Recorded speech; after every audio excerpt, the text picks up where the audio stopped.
سلام و درود، امیدوارم احوالتون خوب باشه. من حضرت هستم و خوش اومدین به چنل خودتون. امروز قراره که با هم دیگه آموزش دریافت 1,000,000 سکه یا همون کد مورس رو در تاریخ جمعه و شنبه 1 و 2 تیر بریم. اگه در تاریخ شنبه 2 تیر داری این ویدیو رو میبینی، بدون که تو ساعت 10:30 شب وقت داری تا کد مورس رو وارد کنی و 1,000,000 سکه رو دریافت کنی. خیلی کشش نمیدم. اگه سابسکرایب نکردی، مشترک جدید هستی، حتما سابسکرایب کن، لایک، کامنت.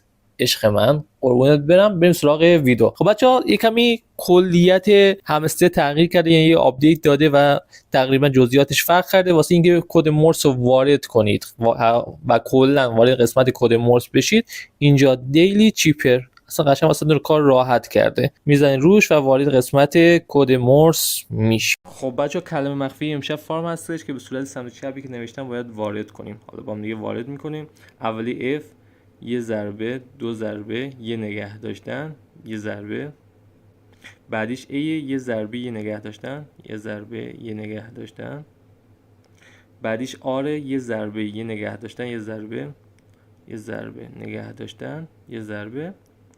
آخریش هم 2 بار باید نگه داریم. M، یه بار نگه می‌داریم، 2 بار نگه می‌داریم. میاد و به همین راحتی 1,000,000 سکه رو دریافت می‌کنید. دقت کنید مخصوصا الان که سرور یکم شلوغه، شاید باگ بخوره، الکی بشه، ولی خب با دقت بزنید ان شاءالله مشکلی نباشه.